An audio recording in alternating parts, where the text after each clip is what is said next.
Jamen altså, hvis det sådan går helt tilbage, så er det jo helt fra da man var barn, at man havde en drøm om at skulle giftes. Men man har altid haft den idé om, at man skulle finde den rette. Lige pludselig så rammer det jo en, og kærligheden rammer en. Så jeg vil sige, det var nok der, det gik op for mig, at jeg skal jo rent faktisk giftes på et tidspunkt. Nogle af de tanker, jeg gjorde, det var netop det der med at finde en ring, som passede, men ikke bare til Line, men også ind i den fortælling, Line og jeg, vi har sammen. Fordi vi var jo sammen i 10 år, inden jeg fik taget mig sammen og fik ondt i knæet. Så jeg gjorde mig jo nogle tanker i årene op til faktisk inden. Og man googler jo og spørger til råds. Og så møder jeg så Lars fra Toft Jessen, som bare har et utroligt troværdigt væsen, og som virkelig kunne guide i den rigtige, hvad skal man sige, have en rigtig guideline i forhold til, hvordan og hvorledes sådan en ring kan se ud.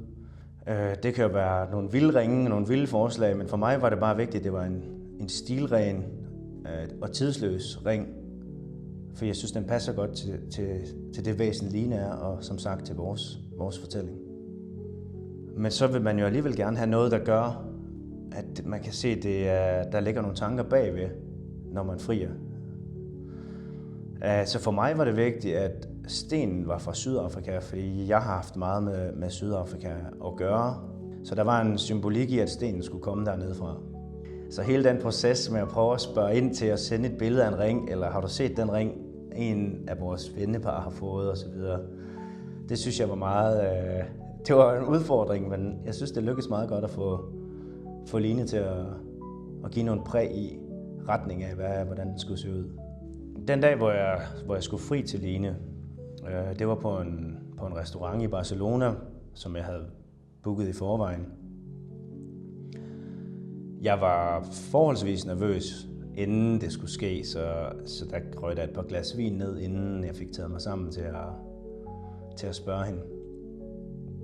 Men jeg kan huske, at jeg var sådan, hvornår skal jeg gøre det? Skal det være efter forretten, eller hovedretten, eller desserten? Og jeg kan bare huske, lige pludselig så begynder jeg sådan lidt at tænke over, nu er vi vel snart ved sidste ret, inden jeg fik taget mig sammen til at falde på knæ. Og jeg tror virkelig også, Line har ventet på, at jeg fik taget mig sammen til det, fordi hun sagde ja rigtig hurtigt og rigtig mange gange, inden jeg fik stillet hele spørgsmålet færdigt, om hun ville gifte sig med mig. Jeg kan huske, der var sådan de mørke nuancer derinde, og himlen var klar, men det var nat, da jeg friede til hende. Men jeg kan stadig tydeligt huske omgivelserne rundt om, indtil jeg skulle spørge hende. Der gik alt bare fuldstændig i tåge, fordi hun begyndte at græde, og jeg begyndte at græde lidt, og det var bare en fantastisk aften med gode minder. Når jeg tænker på, hvad ringen betyder for mig, så er det mere, hvad den betyder for os, tror jeg. Den er en del af den fortælling om Line og jeg, fra da vi mødte hinanden som teenager til det, vi er nu, den dag i dag med 2 børn. Og så den er ligesom en helhed af os. Hvis jeg skulle give et råd til mine kammerater, eller bare en hvilken som helst mand, der skulle stille det her store spørgsmål, så er det helt klart, at man skal... En kombination af, at man skal tænke over det, men man skal heller ikke overgøre det. Jeg synes, man skal altid sørge for at søge en kyndig rådgivning. Det fandt jeg i hvert fald ud af, det hjalp mig meget. Både i forhold til stentype og ringtype, hvor de kunne Toft Jessen rådgav mig blandt andet i, hvordan ser Line ud, hvad vil passe godt til hende i hendes udtryk. Det er nogle af de ting, man måske ikke som mand altid tænker over.